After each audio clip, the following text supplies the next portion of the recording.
আমি এখন শুরু করতে চাই। ওয়াহিদ, জি স্যার। মাত্র 45 জন জয়েন করেছে।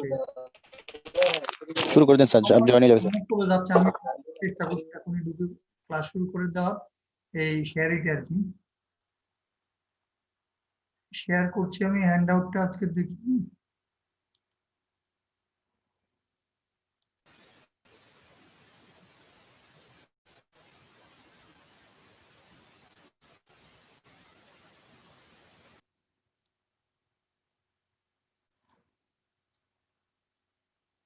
তোমরা দেখতে পাচ্ছ? জি স্যার, দেখা যায়। আচ্ছা, ঠিক আছে। আজকে আমরা যে চ্যাপ্টারটা আলোচনা করব সেটা তোমরা ইতিমধ্যে হয়তোবা ইন্টারমিডিয়েটে মিন, মিডিয়ান, মোড এগুলি সম্বন্ধে গড়, মধ্যক, প্রচুরক বাংলায় পড়েছো মনে হয়। তবে অনার্সে এই সাবজেক্টটা আছে, এটার গুরুত্ব অপরিসীম, কিন্তু আগের পড়ার সাথে এখন যে আলোচনা হবে দেখবে অনেক সূক্ষ্ম। কারণ আমি এখন ওই ব্যবহারের ব্যাপারটা এবং বাস্তব ক্ষেত্রে কোনটা কোন ক্ষেত্রে প্রযোজ্য এই জিনিসগুলির প্রতি বেশি গুরুত্ব দেব। ইমপ্লিমেন্টেশনটা, প্রয়োগটা। আগে তোমরা হয়তো শুধু সূত্র শিখেছো, এটা এইভাবে এইভাবে বের করে এইটুকু, কিন্তু সূত্রটাও কিভাবে আসে এই ব্যাপারগুলি আমি এখানে তোমাদের আলোচনার মাধ্যমে বোঝানোর চেষ্টা করব। প্রথমে দেখো, আমি একটা উদাহরণ দিচ্ছি, যদি এখানে অল্প কয়েকটা লাইন আমি ফার্স্টে পড়লো, তোমরা কিছুটা স্মরণ হবে, তোমরা অতীতে যা পড়ে এসছো। ডেফিনিশন, এটা definition of central tendency and measures of central tendency. The individual observations of a distribution or data set are found to have a general tendency to cluster around a certain point, somewhere at the center of the distribution.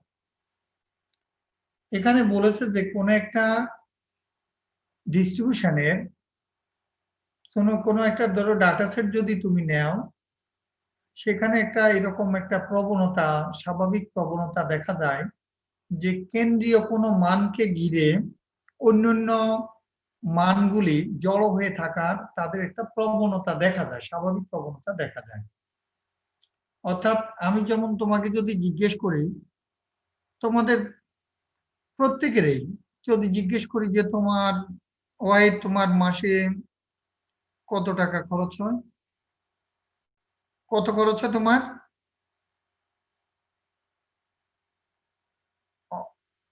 বলতে পারবে কত মাসে on an average কত টাকা খরচ হয়?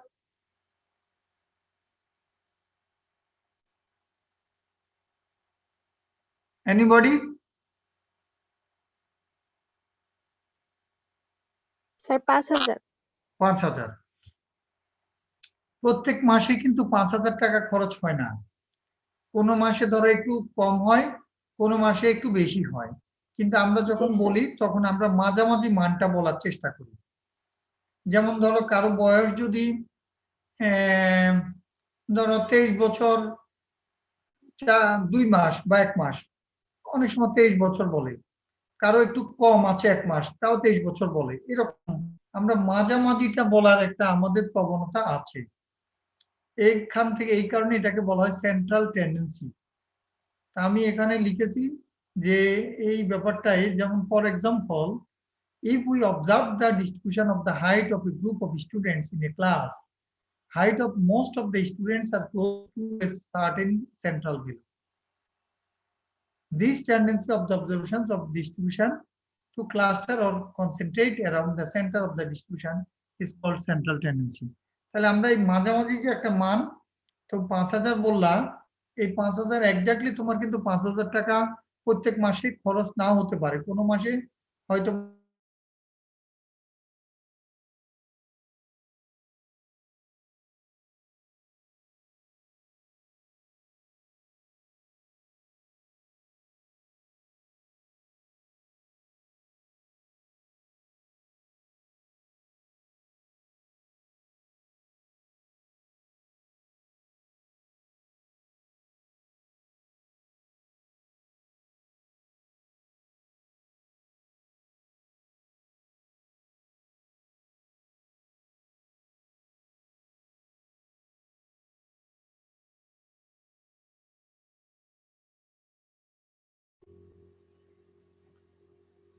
Disconnect হয়ে গেল কেন?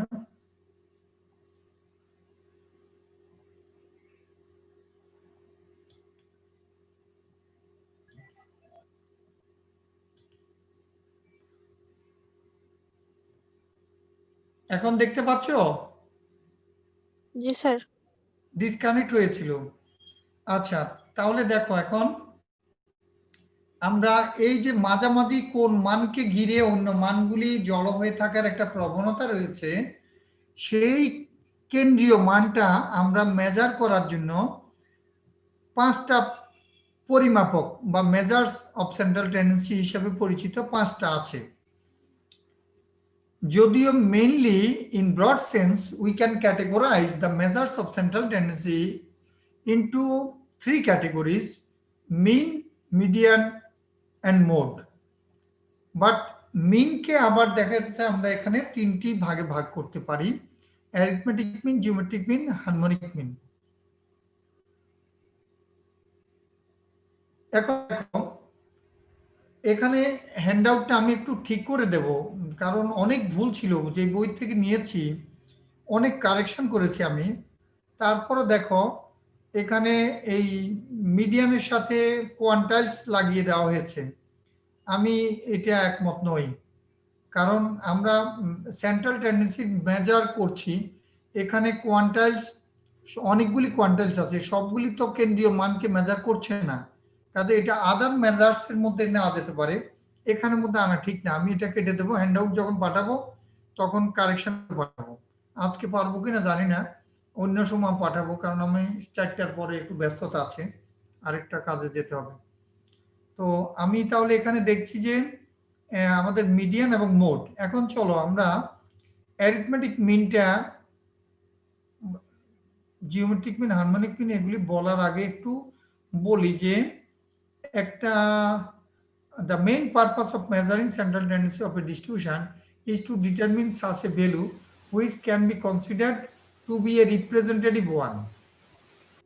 অর্থাৎ আমরা যে মেজারগুলি ব্যবহার করব এগুলি প্রয়োগ করে যে আমরা কেন্দ্রীয় মানটা যে মানকে ঘিরে অন্য মানগুলি জড়ো হয়ে থাকার একটা প্রবণতা অন্য মানগুলির মধ্যে দেখা যাচ্ছে সেই মানটা পরিমাপ করার জন্য আমরা এই 5টা মেজারের যে কোনোটাকে ব্যবহার করব কিন্তু উপযুক্ত যেখানে যেটা সেটা কিন্তু আমাদের এখানে সেটা ব্যবহার করে আমি যে সত্যিকারের যে কেন্দ্রীয় মানটা বের করছি সেটা আমার কি আসলে পাচ্ছি নাকি আমি পাশে চলে যাচ্ছি কোনো একটা দিকে ঝুঁকে যাচ্ছি ডানে বামে অর্থাৎ আমরা কেন্দ্রীয় মান থেকে ডান দিকে বা বাম দিকে কোন দিকে যাচ্ছি নাকি সত্যিকারের কেন্দ্রীয় মানটাকে মেজার করে সেই কারণে এখানে কিন্তু আমাদের উদ্দেশ্য কিন্তু এটা রিপ্রেজেন্টেটিভ হওয়া দরকার প্রতিনিধিত্বকারী হওয়া দরকার কেবল ব্যবহার করলে হবে না এখন চলো আমরা এই an ideal measure of central tendency কখন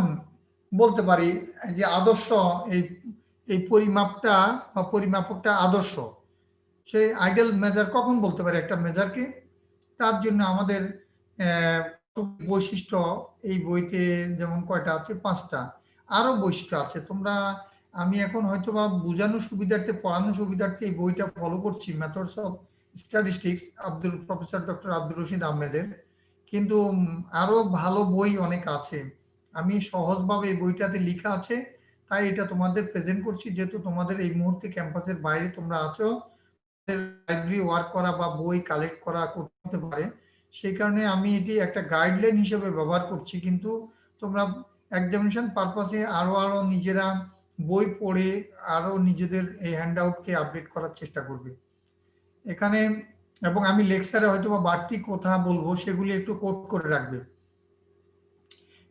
দেখো এখানে একটা আইডিয়াল মেজার অফ সেন্ট্রাল টেন্ডেন্সির কি বৈশিষ্ট্য থাকা দরকার যে বলছে যে ইট শুড বি রিজিডলি ডিফাইন্ড অর্থাৎ ডেফিনিশনটা খুব স্ট্রং হওয়া দরকার ইট should B based on all the observation সবগুলো অবজারভেশনের উপর প্রতিষ্ঠিত হওয়া উচিত হ্যাঁ সবগুলো অবজারভেশন মানে যেমন তোমাদের হাইট নিলাম এখন আমি এমন একটা ধরো মেজার ব্যবহার করছি ধরো মিডিয়ান কিন্তু তখন আমি কিন্তু এই মিডিয়ান ক্যালকুলেট করার জন্য ডাটাকে সাজিয়ে ছোট থেকে বড় দিই বা বড় থেকে ছোট দিয়ে মিডল মোস্ট ভ্যালুকে মিডিয়ান বলে তো এই মিডল মোস্ট ভ্যালু এটা যখন বের করলাম মিডিয়ান বের করলাম কিন্তু মিডিয়ান কিন্তু বের করেছি আমি মেজার্স অফ সেন্ট্রাল টেন্ডেন্সি একটা মেজার হিসাবে তাহলে এখানে কিন্তু আমার সবগুলি অবজারভেশনের উপর আমার নির্ভর করতে হয়নি শুধুমাত্র এই ক্যালকুলেশনটা আমার মিডল মোস্ট ভ্যালুটাকে শুধু ইন্ডিকেট করছে তো এখানে ঠিক তদ্রূপ আমরা যেই মোড যখন ব্যবহার করি তখন কিন্তু এটা সবগুলি ডাটার উপর নির্ভর করছে না দেখা গেছে এই মানটা বের করার ক্ষেত্রে আমার যেই ডাটা সেটে যে মানটা সবচেয়ে বেশিবার ঘটেছে সেই মানটাকে আমরা মোডাল ভ্যালু বা মোড বলে থাকি তো যার কারণে এখানে বলা হয়েছে যে একটা ideal measure of central tendency আমরা সেটাকে আইডিয়াল বলবো যখন এই যে 5টা বৈশিষ্ট্য এখানে আছে এই বৈশিষ্ট্যগুলোর যদি কভার করে তার মধ্যে এই বৈশিষ্ট্যগুলি থাকে প্রিভেল করে তাহলে আমরা তখন সেটাকে আদর্শ মেজার অফ সেন্ট্রাল টেন্ডেন্সি বলবো তার মধ্যে প্রথমটা আমি বলেছি রিজিডলি ডিফাইন্ড অর্থাৎ তার ডেফিনিশনটা ওই সূত্রের ওই যে মেজারটা বলছো বা তুমি কনসিডার করছো সেটার যে সূত্রটা থাকবে সেটা স্ট্রংলি ডিফাইন্ড করা থাকতে হবে যে এরকম না যে স্ট্রংলি ডিফাইন্ড রিজিডলি ডিফাইন্ড মানে কি ওইটা ডেফিনেশনটা তুমি বাংলাদেশে বললে যে কথা হবে আমেরিকাতে কানাডাতে বললে ওই ডেফিনেশনটা একই হবে যেমন ধরো গড় আমরা সাধারণত গড় বলতে বুঝাই তোমার বয়স ধরো 6 বছর আরেকজনের হলো 10 বছর এখন গড় বয়স কত আমরা 6-এর সাথে 10 যোগ করে 16 পাবো আর 2 দিয়ে ভাগ করব 8 এটা আমেরিকাতে কেউ যদি বলে গড় বয়স কত 8 বছর মঙ্গল গ্রহে গিয়ে ওখানেও ক্যালকুলেশন করে এভারেজ ভ্যালুটা তাহলে 8 বছরে বলা হবে কাজে এটা রিজিডলি ডিফাইন্ড যে কোনো সময় যে কোনো মুহূর্তে যে কোনো স্থানে একই রকম দিস ইজ কল্ড রিজিড ওকে তাহলে all it should B based on all of the observations বুঝিয়ে ফেলেছি যে এটা যেমন অ্যারিথমেটিক মিন বের করতে আমার দুইজনের বয়স দেওয়া আছে একজনের 6 আরেকজনের 10 আমি কিন্তু এখানে অ্যারিথমেটিক মিন বের করলাম 6 + 10 / 2 8 পেলাম তাহলে এইটা কিন্তু সবগুলো অবজারভেশন মানে আমার দুইটাই ছিল, দুইটার উপর নির্ভর করছে।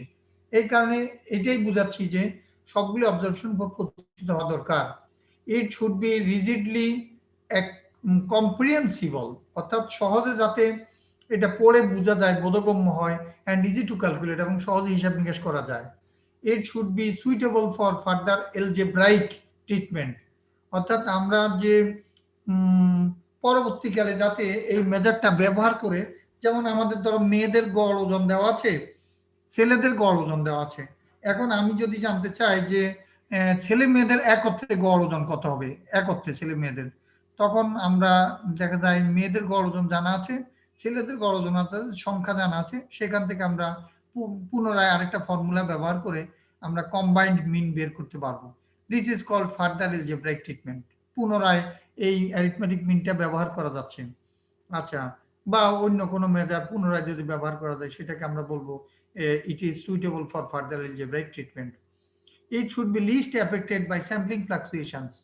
ধরো আমরা তোমাদের মধ্যে 100 জন আছো, বা 54 জন না 56 জন, সরি কত, 74 জন আছো বা 76 জন, সেখান থেকে আমরা যদি 15 জনের একটা স্যাম্পল কালেক্ট করি, তাহলে এই 15 জন কিন্তু আসতে পারে আমরা 76C15, অর্থাৎ এত উপায়ে কম্বিনেশন দিয়ে যদি করি, এত উপায়ে এতটা উপায়ে আমরা স্যাম্পলটা পেতে পারি।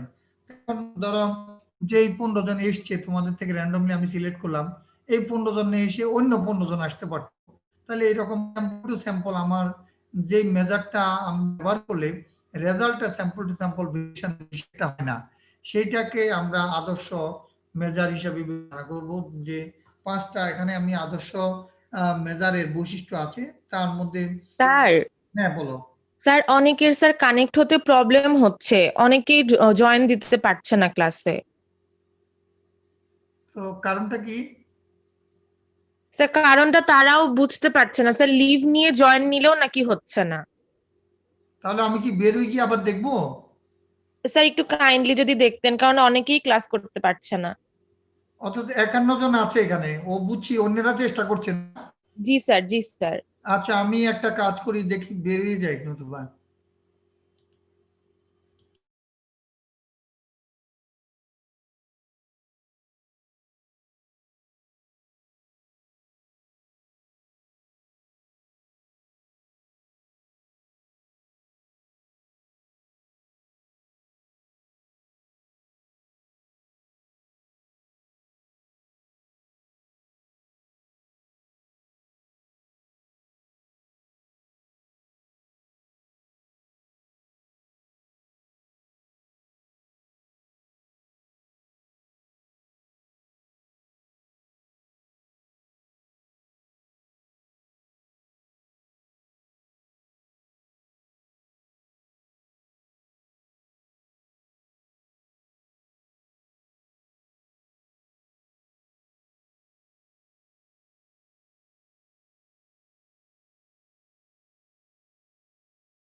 হাইড্রোক্লোরিক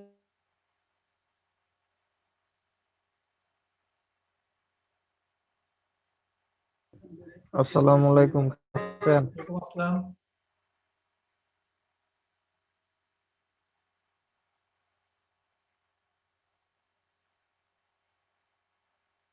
হ্যালো হ্যালো জি স্যার, শোনা যাচ্ছে। শোনা যাচ্ছে কিন্তু 45 জন, একটু আগেও ছিল 46। হ্যাঁ, একজন বেড়েছে, দেখি আর ঢুকতে পারে কিনা।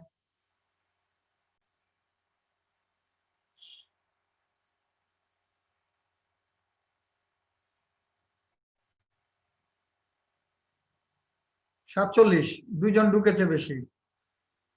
আর 2 মিনিট ওয়েট করে দেখি।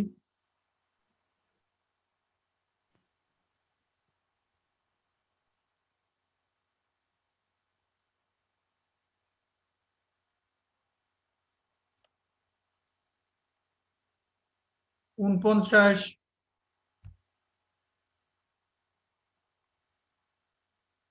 আমাকে বাদ দিলে ধর 48 জন, 50 হয়ে গেল।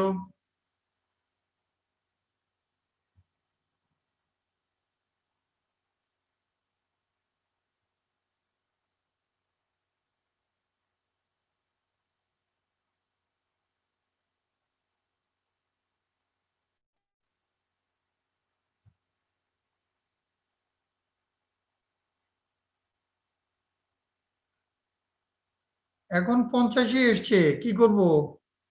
ওয়াহিদ 51,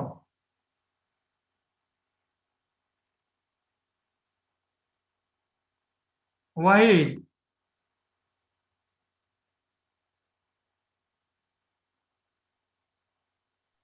শুরু করেন স্যার। আচ্ছা, ওয়াহিদ কি ঢুকেছে?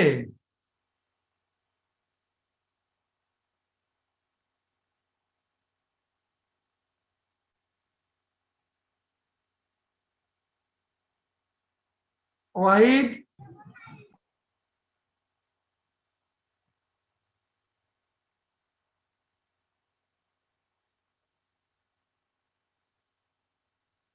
ওয়াহিদকে দেখছি না তো। বোন, রিপ্রেজেন্টেটিভ তোমাদের কি 2 জন?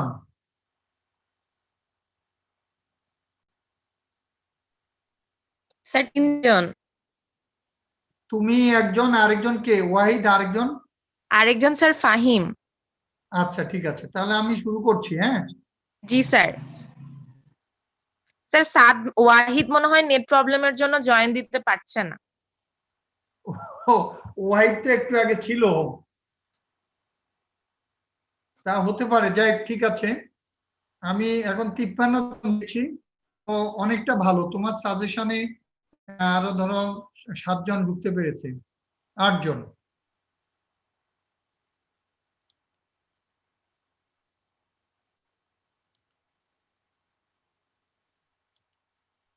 এখন কি দেখতে পাও বোন? তোমরা দেখতে পাও? জি স্যার। আচ্ছা, তাহলে আমি স্যাম্পলিং এর যেটা বলেছি, যে স্যাম্পল টু স্যাম্পল, আমরা যেমন ধরো 1 2 3 তিনটা ভ্যালু আছে, এখান থেকে 2টা ভ্যালু যদি সিলেক্ট করতে চাই কম্বিনেশনের, আমরা দেখা যায় পারমুটেশন এবং কম্বিনেশন, আমরা 2টা জিনিস তোমাদের পরিচিত। এখানে কম্বিনেশন অর্ডারটা বিবেচনা করা হয় না। ধরো আমাদের এখানে 3টা ভ্যালু থেকে 2টা ভ্যালু কয়ভাবে আসতে পারে, আমরা এখানে 3C2 এইভাবে ফর্মুলা দিয়ে কম্বিনেশন আমরা পেতে পারি। 3C2, 3 × 2 divide by 2, that means 2 2 কাটা গেলে 3, 3 ভাবে। তাহলে আমি কি পেতে পারি?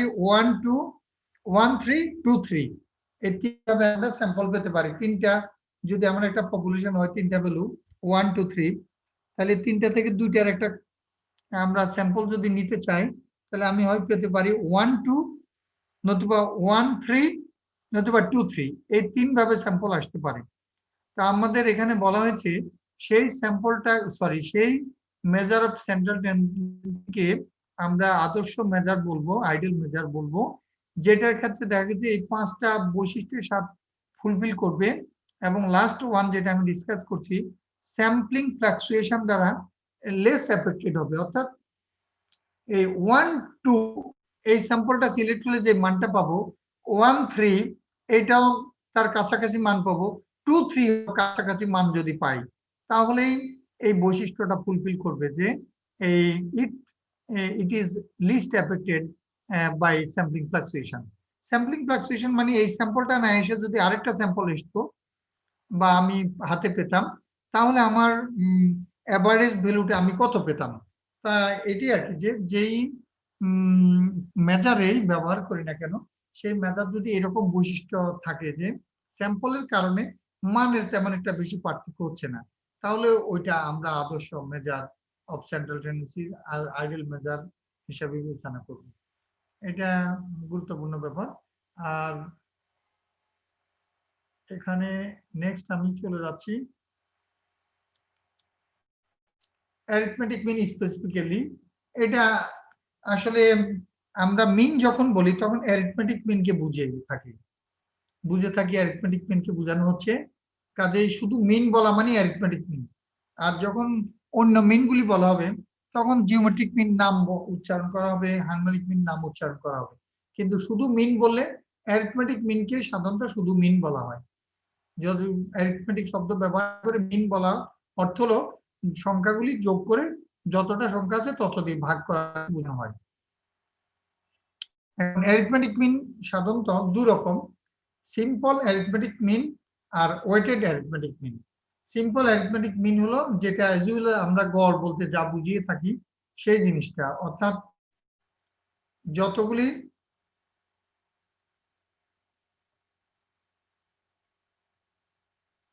এখানে আমি কারেকশন করার পরও কিছু ভুল রয়ে গেছে, কারেক্ট করে দেব। বইটাতে অনেক ভুল আছে, সহজ লিখেছে কিন্তু অনেক ভুল আছে। আচ্ছা আমি পাঠাবো যখন আরো কারেকশন করে দেবো। এখানে একটা প্যারাতে ভুল রয়ে গেছে কিছু। আচ্ছা যাই, সিম্পল অ্যারিথমেটিক মিন এটা কি? এটা আমরা যে যোগ করে সংখ্যা, ধরো 5টা সংখ্যা আছে, তোমাদের 5 জন বয়স আছে, 5 জনের বয়স আমরা যোগ করে 5 দিয়ে ভাগ করবো, যেটা অ্যাজ ইউজুয়াল আমরা গড়ে কত বলে থাকি এবং যেটা বুঝি সেটাই এটা। আর এখন দেখো আমরা যখন ফ্রিকোয়েন্সি ডিস্ট্রিবিউশন ব্যবহার করব তখন কিন্তু আমাদের ব্যাপারটা হলো কি, আমরা ফ্রিকোয়েন্সিটা করা মানে কি? ফ্রিকোয়েন্সিটা করা মানে হলো যে আমরা ডাটা, ধরো একই ডাটা বারবার আছে, ধরো আমাদের মার্কসের মধ্যে এমন আছে যে 5 পেয়েছে 5 জনে, 10 10 মানে 10 পেয়েছে 7 জনে। তো 10 10 10 7বার না লিখে আমরা ইচ্ছা করলে এটাকে একটু, আমি একটু হোয়াইট বোর্ড ব্যবহার করি, দেখি তাহলে তোমাদের আর বুঝতে সুবিধা হতে পারে।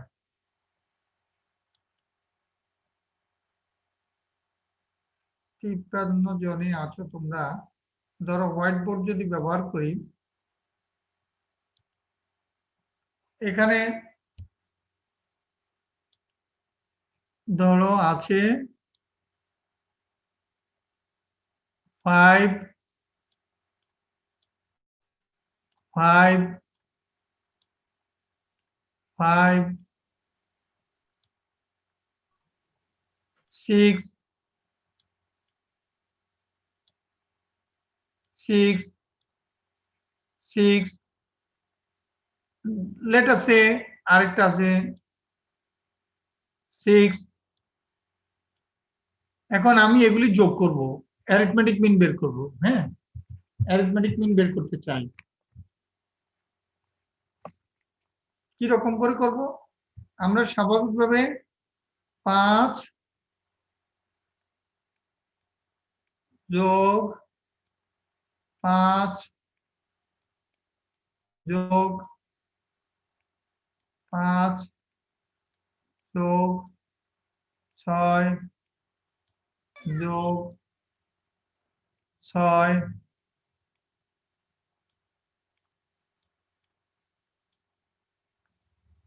6 6।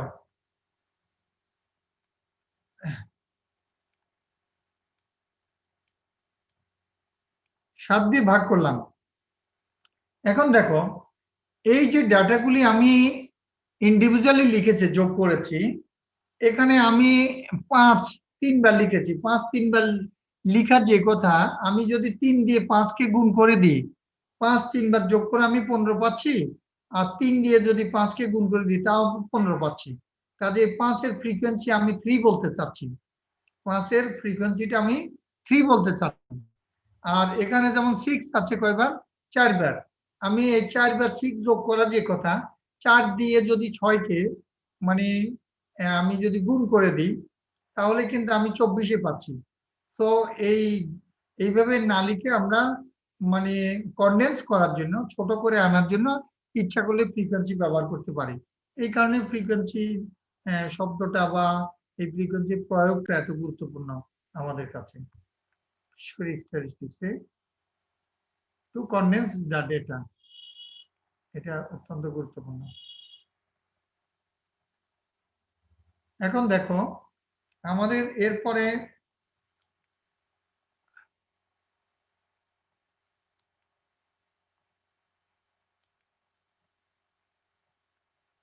এখানে যখন ফ্রিকোয়েন্সি ব্যবহার করছি আমরা, তাই এই ডাটাটা আমরা এইভাবে লিখছি যে ধরো 5 মানে x1, আর তাহলে f1 এর মান কত বুঝতে পারছো? জি স্যার।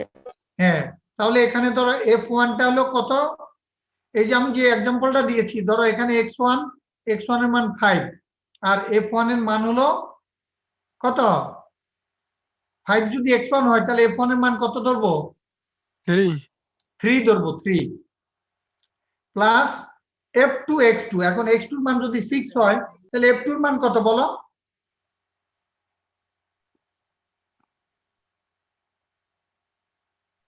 f2 তো 6 এর ফ্রিকোয়েন্সি 4। 4 ইয়েস 4।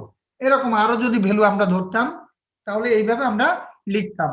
তাহলে আমাদের দেখা যায় এই যে 5 3বার না লিখে, যোগ না করে আমি 3 × 5 বা লিখে ফেললাম, 6 আমরা 4বার না লিখে 4 × 6 লিখে ফেললাম, তাহলে আমাদের কি হচ্ছে, সংখ্যা হচ্ছে আমাদের একটু ডাটাটা কনডেন্স করে ফেলে আমি একই রেজাল্টই পাচ্ছি। তাহলে এই যে চমৎকার একটা, আমরা চমৎকার ভাবে সময়টা কমিয়ে নিতে পারছি। এতবার লিখারও তো একটা সময় লাগবে, যখন huge volume of data set হবে তখন কিন্তু এইভাবে যোগ করে, ধরো 500 জনের ওয়েট দেওয়া আছে, 500টা ডাটা যোগ করে 500 দিয়ে ভাগ করা, এটা টাইম কনজিউমিং।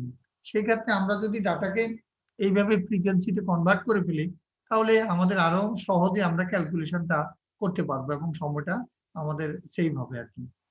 এটা একটা গুরুত্বপূর্ণ ব্যাপার ফ্রিকোয়েন্সি, যেটা আমি প্রথমে ডিসকাস করছি। স্যার হরেও কি তখন স্যার ফ্রিকোয়েন্সি গুলো যোগ হবে? কিসের ঘরে? স্যার x বার সমান f1 x1 plus f2 x2, আর নিচে যে sir f1 plus f2 plus dot dot dot dot fn আছে ওইটা স্যার। হ্যাঁ, এটা কারণ হলো যখন তুমি 7 লিখেছো একটু আগে, এই যে 5 3বার আছে আর 6 4বার আছে, যখন তুমি 7 লিখেছো, 7 হলো 5 এর ফ্রিকোয়েন্সি 3 যোগ 6 এর ফ্রিকোয়েন্সি 4, তাহলে 3 আর 4 যোগ করে তো তুমি 7 পেয়েছো, তাহলে ওইটা তো টোটাল ফ্রিকোয়েন্সি নয় কি, অর্থাৎ টোটাল নাম্বার অফ স্টুডেন্টস বা জি sir. Total number of data observation. জি স্যার। এটাই। তাহলে ওটাকে এখন আমরা ভাঙিয়ে এভাবে লিখেছি, কিন্তু আমরা এটাকে ইচ্ছা করলে সামেশন চিহ্ন দিয়ে এভাবে লিখতে পারি, যেখানে আমরা এই summation of i is equal to 1 to up to n। So আবার সামকে ভাঙালে আমরা আগের এই ফর্মটা পেয়ে যাই। তো সাম দিয়ে আমরা জাস্ট একটু নোটেশনটা ব্যবহার করে ছোট করে নিলাম, এখানেও সাম দিয়ে আমরা ছোট করে নিলাম, কিন্তু এই সামেশন চিহ্ন বোঝাচ্ছে যে i এর মান আমি প্রথম 1 বসাবো, তাহলে f1 পাবো, প্লাস i2 বসাবো f2, plus up to i এর মান n বসাবো fn। এইভাবে আমরা এটাকে টোটাল ফ্রিকোয়েন্সি যখন বলি সাধারণ টোটাল ফ্রিকোয়েন্সি এবং n দিয়ে, ক্যাপিটাল n দিয়ে ডিনোট করব, তখন আমরা এখানে লিখতে পারি 1/n, আর এই উপর অংশ নিউমারেটরটা এইভাবে লিখতে পারি। যেটা এখন প্রশ্ন আসে, দেখো আমরা তো ডাটাতে এইভাবে ফ্রিকোয়েন্সি তৈরি করলাম, সেই হিসাবে এটাকে লিখলাম, কিন্তু আমরা তো গ্রুপ ডাটা যদি নিয়ে থাকি তখন কি করব? গ্রুপিংটা তো এইভাবে করছি একটা, যে 5 যে কজনে পেয়েছে ওদের ফ্রিকোয়েন্সি লিখলাম, 6 কজনে পেয়েছে, কিন্তু এইটা এভাবে লিখলাম, ঠিক আছে। কিন্তু কখন আমরা এমন পেতে পারি যে আমরা মার্কস লিখেছি 0 থেকে 10, 10 থেকে 20, 20 থেকে 30, 30 থেকে 40, 40 থেকে 50 এভাবে লিখেছি।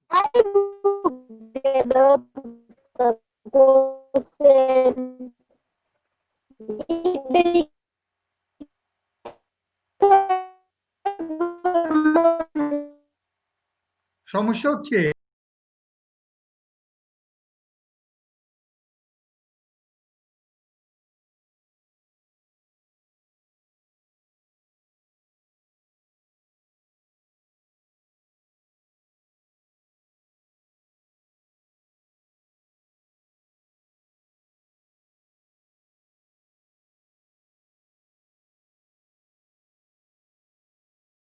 এই কন্টিনিউয়াস টাইপ ফ্রিকোয়েন্সি ডিস্ট্রিবিউশন এবং ডিসক্রিট টাইপ ফ্রিকোয়েন্সি ডিস্ট্রিবিউশন, এরকম যদি আমরা ফ্রিকোয়েন্সি টেবল বা ফ্রিকোয়েন্সি ডিস্ট্রিবিউশন নিয়ে আমাদের কাজ করতে হয়, অর্থাৎ সেই ক্ষেত্রে যদি আমাদের গড় মান বের করতে হয়, তাহলে আমরা কিন্তু যে ফ্রিকোয়েন্সি গুলি পাবো সেগুলি প্রত্যেকটা ক্লাসের ফ্রিকোয়েন্সি বা গ্রুপের ফ্রিকোয়েন্সি। আর সেই ক্ষেত্রে x1 x2 এগুলি হবে প্রত্যেকটা ক্লাসের মিড ভ্যালু, অর্থাৎ আপার লিমিট এবং লোয়ার লিমিট যোগ করে 2 দিয়ে ভাগ করলে আমরা মিড ভ্যালু পেয়ে যাব প্রত্যেকটা ক্লাসে। স্যার আরেকবার বললে ভালো হয়, ওই যে গ্রুপের যে ব্যাপারটা বললেন। হ্যাঁ, গ্রুপের ক্ষেত্রে আমরা তো সাধারণত 2 ধরনের গ্রুপ দেখেছি। এক ধরনের ক্লাস ইন্টারভেল বা ফ্রিকোয়েন্সি ডিস্ট্রিবিউশনকে আমরা বলছি ডিসক্রিট অথবা কন্টিনিউয়াস, আর আরেকটাকে ডিসকন্টিনিউয়াস বা ডিসক্রিট বলে থাকি। তো এই উভয় ক্ষেত্রে আমরা যদি এই সূত্র ব্যবহার করতে চাই অ্যারিথমেটিক মিন বের করার জন্য, তাহলে আমাদের ফ্রিকোয়েন্সি তো আছে, গ্রুপ ফ্রিকোয়েন্সি ঠিক আছে, প্রত্যেকটা ক্লাসের ফ্রিকোয়েন্সি, কিন্তু x1 x2 এই মানগুলি কোথায় পাবো? এই মানগুলি হলো ওই প্রত্যেকটা ক্লাসের মিড ভ্যালু, আর মিড ভ্যালুটা পাওয়া যাবে প্রত্যেকটা ক্লাসের আপার লিমিট আর লোয়ার লিমিট যোগ করে 2 দিয়ে ভাগ করলে আমরা এই mid value x1 x2, x1 মানে হলো ফার্স্ট ক্লাসের মিড ভ্যালু, x2 হলো সেকেন্ড ক্লাসের মিড ভ্যালু, xn হলো nth ক্লাসের মিড ভ্যালু, আমরা পেয়ে যাব। এখন বোঝা গেল? জি স্যার, বুঝেছি।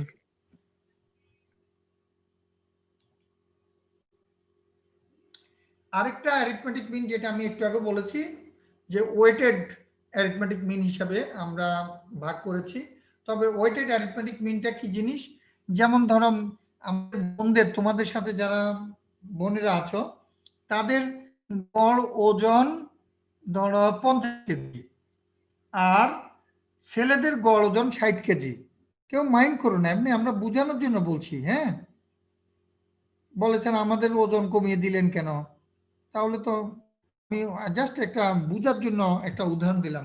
তোমরা উল্টিয়ে নিতে পারো, যদি বোনেরা মনে করো না আমরা বেশি ওজন ছেলেদের তুলনায়, তাহলে তোমরা 60 কেজি আর ভাইরা 50 কেজি, আপত্তি নাই। তোমরা যদি ইন্টারচেঞ্জ করো আপত্তি নেই, আমি বোঝানোর জন্য উদাহরণটা দিলাম। এখন ধরো 50 কেজি বোনেদের আর গড়ে ওজন, আর 60 কেজি ভাইদের। আমাদের দেওয়া আছে ক্লাসের মধ্যে ধরো 70 জন স্টুডেন্টের মধ্যে 40 জন হলো ছেলে আর 30 জন হলো মেয়ে, আর মেয়েদের গড় ওজন 50 কেজি, ছেলেদের 60 কেজি। এখন যদি তোমাকে বলা হয় কম্বাইন্ড ক্লাসের, মানে একত্রে পুরো ক্লাসের ছেলে মেয়েদের গড় ওজন কত একত্রে, তাহলে তুমি যদি বলো যে স্যার 50 কেজি যোগ 60 কেজি ডিভাইড বাই, মানে 2 দিয়ে ভাগ করব, এই 50 KG plus 60 KG divide by 2, এটা হবে না। কেন হবে না?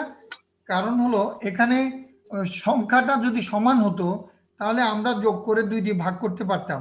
এখানে ছেলের সংখ্যা দেখা যায় 40 আর মেয়ের সংখ্যা 30, কাজে এই সংখ্যাটা এখানে একটা ওয়েট হিসেবে আছে, তাই এই ওয়েটটা দিয়ে গুণ করতে হবে, অর্থাৎ এই সংখ্যাটা দিয়ে গুণ করতে হবে আমাদের। তারপরে গিয়ে আমরা তাহলে যেমন ছেলেদের গড় ওজন, মেয়েদের গড় ওজন 50 কেজি, এদেরকে দিয়ে যদি আমি এই গড় ওজন মেয়েদেরকে দিয়ে কে যদি 30 দিয়ে গুণ করে দিই, তাহলে মেয়েদের টোটাল ওজন পেয়ে যাব। 30 জন মেয়ের টোটাল ওজন কত সেটা পেয়ে গেলাম। আর ছেলেদের গড় ওজন যে 60 কেজি, এই 60 কেজিকে যদি আমি 40 জন ছেলে আছে সেই সংখ্যা দিয়ে গুণ, তাহলে আমি ছেলেদের টোটাল ওয়েট কত সেটা পেয়ে গেলাম। এখন মেয়েদের টোটাল ওয়েট যোগ ছেলেদের টোটাল ওয়েট ডিভাইড বাই ছেলে মেয়ের সংখ্যা কত 70 জন, তাহলে আমি পেয়ে যাচ্ছি কম্বাইন্ড, হ্যাঁ মিন পেয়ে যাচ্ছি কম্বাইন্ড মিন। কম্বাইন্ড মিন বলতে এখানে আমি বলছি যে ছেলে মেয়েদের একত্রে ওজন কত যদি বের করি, তাহলে আমাদের এই ক্ষেত্রে এইভাবে করতে হবে, এটা একটা ব্যাপার। আর এটাকে কম্বাইন্ড মিনও বলা হয়, এখানে ওয়েট দেওয়া হচ্ছে ছেলে মেয়ের সংখ্যা। কিন্তু এখন আমি এখানে যে ওয়েটেড অ্যারিথমেটিক মিন যেটা লিখেছি, এইটা কিন্তু একটু ওইটার সাথে একটু সামান্য একদিকে মিল আছে, অপরদিকে আর একটু এক্সটেন্ডেড। আমি যেটা বলতে চাচ্ছি যে এই সূত্রটা যা বলেছে যে স্যার আপনি তো মিনের কথা বলছেন, এখানে তো মিন বার হিসেবে নেই, সূত্রটার মধ্যে আছে x1 w1 plus x2 w2, that's okay. তাহলে চলো আমি আর একটু ক্লিয়ার করে দিই। এখানে হলো ধরো ওয়াহিদ চাল কিনেছে, তোমরা ধরো পিকনিকে যাবে, এখন সিয়ার তোমাদের 3 জন আছো, তার মধ্যে ওয়াহিদের নেতৃত্বে চাল কেনার দায়িত্বটা ওয়াহিদের পড়েছে।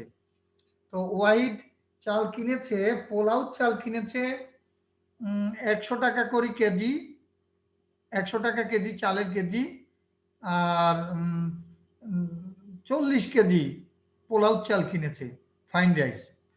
আর অনেকে সাদা ভাতও খাবে, সেই কারণে সে 30 কেজি কোর্স রাইস কিনেছে, মোটা চাল।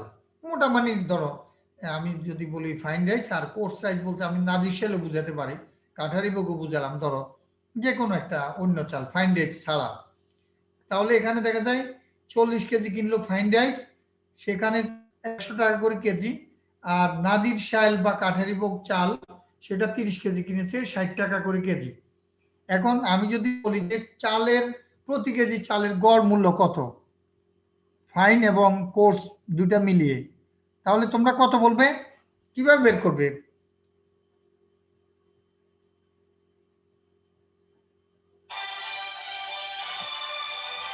কিভাবে বের করবে?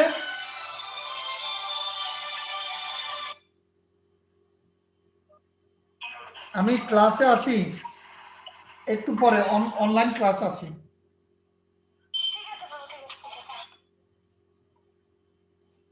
তাহলে কে পারবে? আমি কি বলেছি, একজন বলো তো আমি কি বলেছি?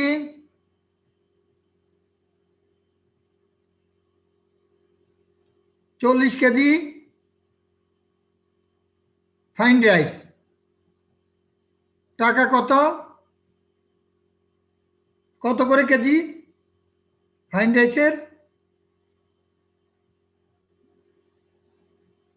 100 টাকা বলেছি। শুনো, তোমরা কি শুনতে পাচ্ছ? জি স্যার। জি স্যার। আর আমি কি বলেছি, তাহলে ফাইন রাইস বলতে পোলাও চাল 40 কেজি কিনা হলো, 1 কেজি হলো 100 টাকা। আর নাজির শাল চাল, অনেকে পোলাওই খায় না, কেউ ভাতও খায়, সাদা ভাত খায়, পছন্দ করে, সে পোলাও পছন্দ করে না, বা অল্প একটু পোলাও নিল আর সাদা ভাত খাবে। তো তাহলে 30 কেজি নাজির শাল অথবা ধরো কাঠের ভোগ, কিন্তু এই সিদ্ধ চাল পাওয়া যায়, নাজির শাল কিনলো ধরো 30 কেজি। এখন এটা 60 টাকা কেজি, আর ওইটা হলো 100 টাকা কেজি। এখন আমি বলতেছি চাল বাবদ গড়ে প্রতি কেজিতে কত টাকা খরচ হলো। তাহলে তোমরা যদি বলো যে স্যার 100 টাকা যোগ 60 টাকা, 100 টাকা যোগ 60 টাকা আর 2 দিয়ে ভাগ করলাম স্যার, তাহলে আমরা পাচ্ছি কত, 160 টাকা, তার মানে 80 টাকা গড়ে পড়েছে, তাই না? কি বলবা, গড়ে কত পড়েছে? স্যার 40 কে স্যার 100 দিয়ে গুণ করতে হবে, আর স্যার 30 কে 60 দিয়ে গুণ করে দুইটা যোগ করতে হবে, হ্যাঁ, করে দুইটা মোট কত দিয়ে ভাগ 70 করব, দিয়ে যোগ ভাগ করব, করতে হবে। কত দিয়ে ভাগ করব? স্যার 70 দিয়ে, 70 যেহেতু দিয়ে। Sir good 70 good good, very nice. Yes yes, এখানে ওয়েট দিতে হবে, কারণ আমি যেই পরিমাণটা বেশি নিচ্ছি ওইটা কিন্তু আমরা ওই ওই ওয়েটটা দিতে হবে। যদি আমরা দুইটাই 40 কেজি কিনতাম, তাহলে কিন্তু আমাদের ওয়েট দেওয়া না দেওয়া একই কথা। আমরা তখন ওই যে 100 টাকা যোগ 60 টাকা, এই দুইটা যোগ করে 2 দিয়ে ভাগ করতাম, তাহলে কিন্তু আমাদের হয়ে যেত। কিন্তু এই জায়গায় আমাদের পরিমাণটা সমান না, তাই যেটা একজন স্যার ফোন করেছে, আমি একটু ধরছি, হ্যাঁ কনভেনার, ওই যে প্রভোস্ট কাউন্সিলের। হ্যাঁ স্যার, আদাব আদাব আদাব, কি খবর? আচ্ছা আমি দেখবো, আমি অনলাইনে ক্লাস আছি তো। আচ্ছা আচ্ছা, ঠিক আছে ঠিক আছে, থ্যাংক ইউ। হ্যাঁ thank you thank you thank you, আদাব।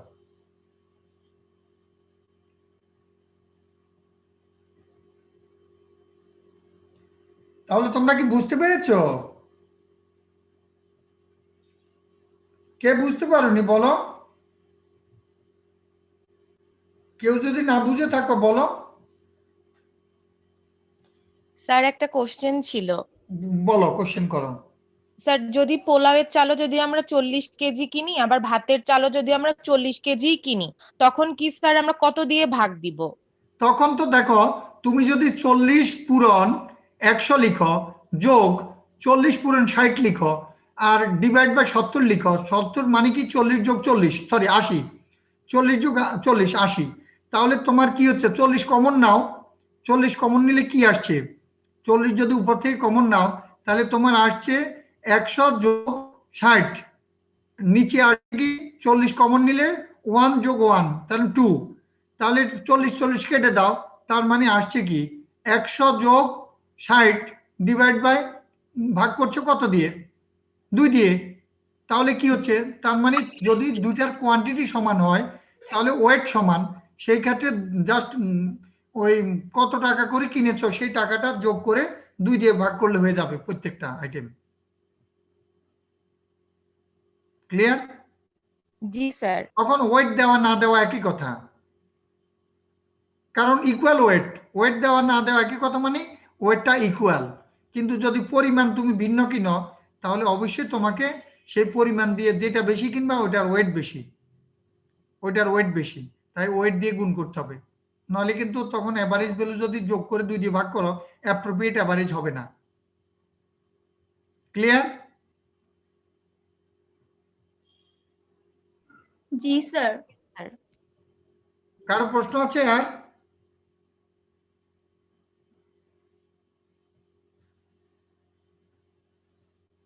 প্রশ্ন যেটুক পড়িয়েছি, কোনো প্রশ্ন আছে? হ্যাঁ স্যার। নেক্সট দেখো,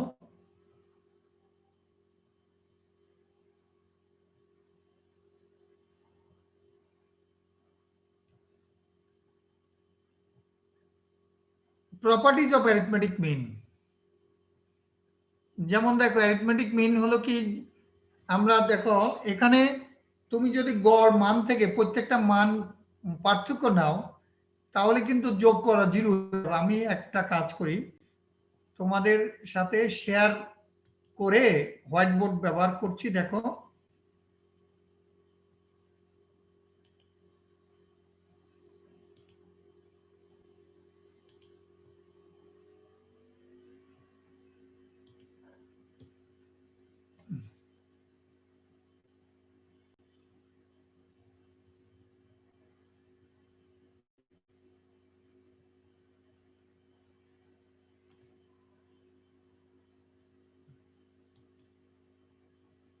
এখন দেখো 1 একটা মান, 2 আরেকটা, কমা দিচ্ছি এগুলি কিন্তু 3 আরেকটা, তিনটা অবজারভেশন আছে, এটা কিন্তু কমা কমা, আমি দিতে পারছি না তো ভালো, এটা কমা কমা 1 2 3। এখন ধরো আমরা গড় মান কত পাবো, গড় কত বলো তো, x বার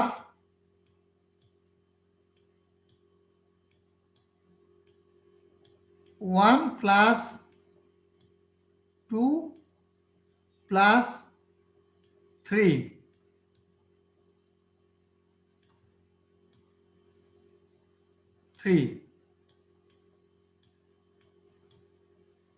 2 পাচ্ছি।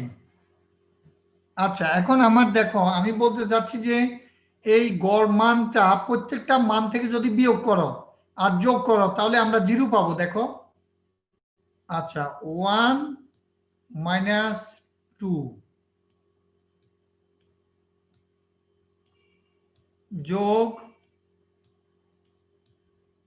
2 - 2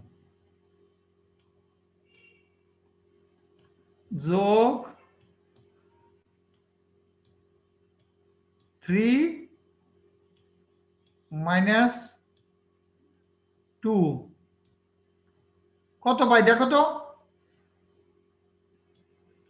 ইজিক্যাল টু কত হচ্ছে, -1 0 যোগ 0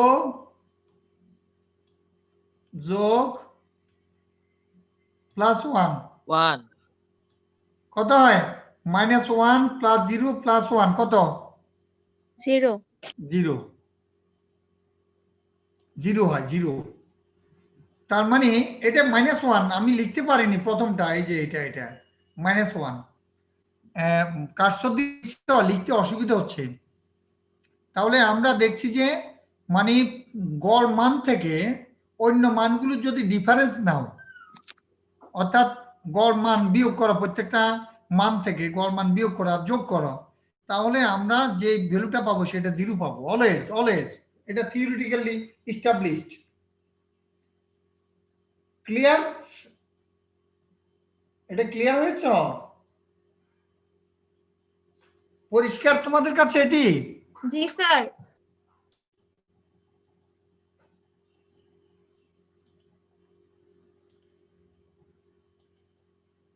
যার কারণে এটি ফ্রিকোয়েন্সি থাকলে একই কথা, নো প্রবলেম, একই ফ্রিকোয়েন্সি তো কিছুই না, এটা আমাদের ডাটা লার্জ হয়ে যায় বিধে আমরা ওটাকে স্কুইজ করেছি, কিন্তু বেসিক কনসেপশনটা তো একই।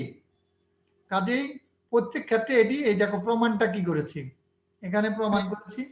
তাই এই কথাটা এখানে থিওরিটা দেখো, sum of the deviations of the observations of the variable from arithmetic mean is 0।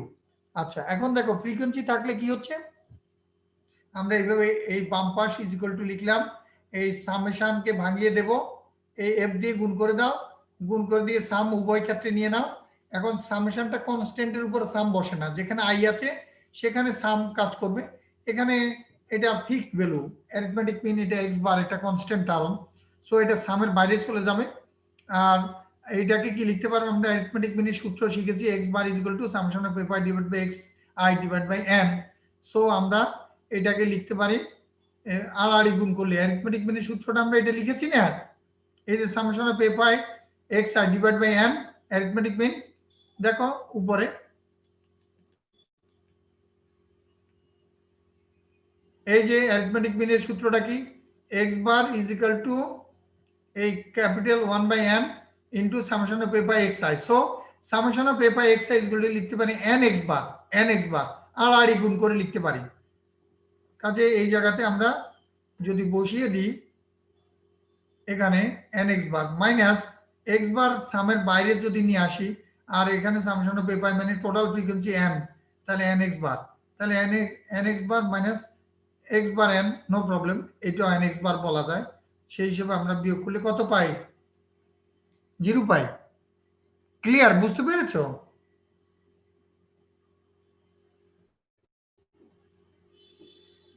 বুঝতে পারোনি?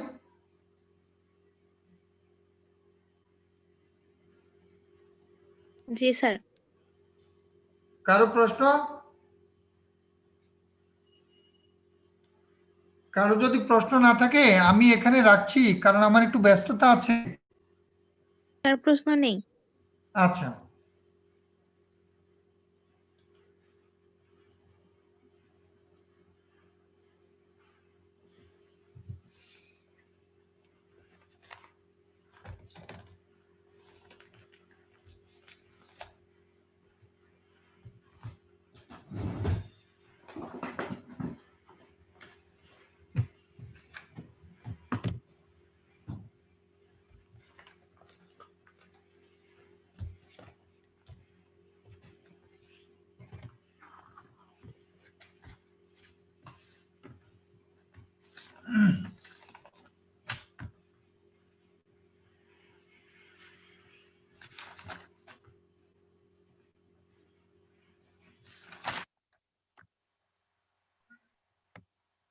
attention please, 19 সালের আর কি।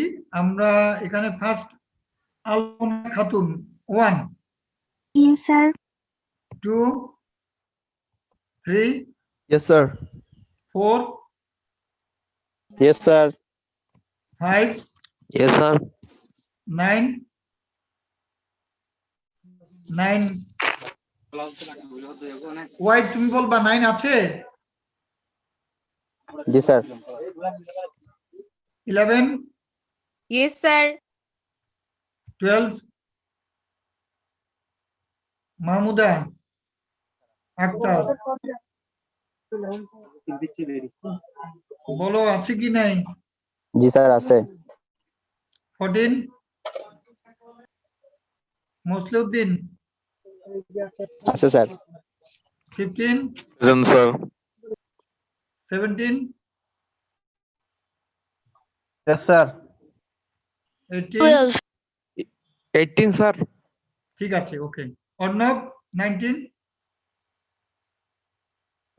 জি স্যার আছে। আছে। ওকে 23 ওয়ালিদ আছে স্যার। 24 আছে sir. Rahan 25 Present, sir. 26 Yes, sir. 27 Yes, sir. 29 Yes, sir. 31 Yes, sir. 33 Yes, sir. 34 Yes, sir. 35 Yes, sir. 36 36 Tazmina জামান Yes, sir. আছে 37 Yes, Soumik sir. Sir আছে সৌমিকা নাকি সৌমিকা Yes, sir. বিশ্বাস ওকে সৌমিকা সৌমিকা রেদওয়ান আছো 38 রেদওয়ান হাসান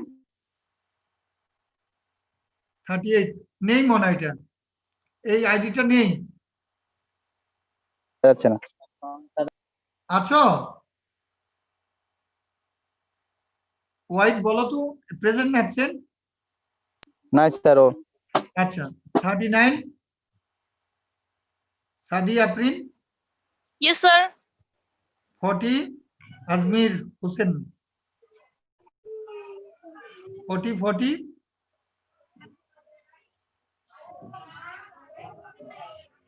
আছে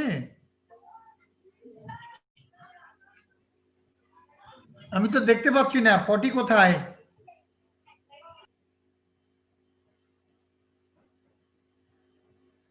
নেই তো ওয়াহিদ জি স্যার দেখা যাচ্ছে না স্যার। দেখা যাচ্ছে না 41 Yes, sir. 42 Yes, sir. 44 Yes, sir. 45 Yes, sir. 48 Yes, sir. Sir 41 আছে স্যার। Yes, sir. 41 দিয়েছি 50 দিয়েছি 51 Yes, sir. 52 52 আছে স্যার, ও নেট প্রবলেমের কারণে আমাকে জানিয়ে রেখেছে। Okay no problem sir 40 sir 40 আসছে ওনাকে ডিসকানেক্ট হয়ে গেছে স্যার 40। আচ্ছা 40 দিয়ে দিলাম ঠিক আছে তাহলে 55 ইসরাত জাহান 55 এর কমেন্ট কি আছে ছিল না নেই তোমরা সত্য কথা বলো আমি এটি বিশ্বাস করা উচিত আমার 55 absent okay 56 Yes, sir. 58 Yes, sir. 59 Yes, sir. 60 38 আমি ছিলাম স্যার, নেটওয়ার্কের সমস্যা হয়েছিল। 38 আচ্ছা ওকে নো প্রবলেম ওকে দিয়ে দিয়েছি 60 বলো অ্যাবসেন্ট করে রাখলাম যদি ঢুকতে পারো বা এসে থাকে আমাকে পর বলে দিয়ে দেব। 61, Yes, sir. 62, Yes, sir. 63, Go on. 63 আছো? Unmute কর। করছি unmute করছি। 63, Unmute কর। বাল কর unmute অন আমার বল।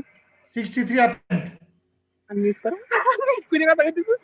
64, Yes, sir. এমবি কুত্তা জয় এমবি। Yes, sir. কত কত? Sir 64 sir. স্যার 64 64 দিয়েছি। 65, Yes, sir. তোমরা এতদিন ক্লাস করো, আনমিউট করতে হবে কথা বলবার সময়, এইটুক তো তোমরা জানার কথা, জানো নিশ্চয়ই। ভুলক্রমে হয়তোবা কেউ তাড়াহুড়া করে হয়তোবা ভুলে যেতে পারে, কিন্তু সাধারণত তোমাদের অভ্যাস হয়ে যাওয়ার কথা। 67, Yes, sir. 70, Yes, sir. 72, Abdur রব, Yes, sir. Sir, 70 আছে sir. Sir, 72. দিয়েছি।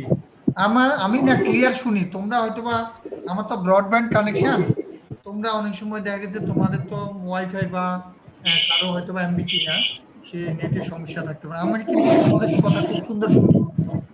73, Yes, sir. 75, 75 আছো? সাইফু কি কি শফিউল ইসলাম, Sir, 72.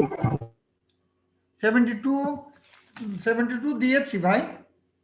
75 ডাকছি এখন। 75 নেই। ওকে, 77, সাজ্জাদ হোসেন সাগর। স্যার 77 প্রথম আধা ঘন্টা ছিল, পরে আমাকে কল দিছিল স্যার, ওর মানে ইয়াতে একটু সমস্যা, কানেকশন। কোনটা 77? সাজ্জাদ হোসেন সাগর। জি স্যার। আচ্ছা ঠিক আছে, দিয়ে দিলাম। 78, মাওয়া। Sir. 79, Yes, sir. দিয়েছি মাওয়া, দিয়েছি, ভয় পেও না, দিয়েছি। ওকে, 79, Yes, sir. 81, Yes, sir. 82, কাজী আছোস? সাজেদুল ইসলাম, আছে কাজী স্যার সাজেদুল ইসলাম, ইয়েস না নো?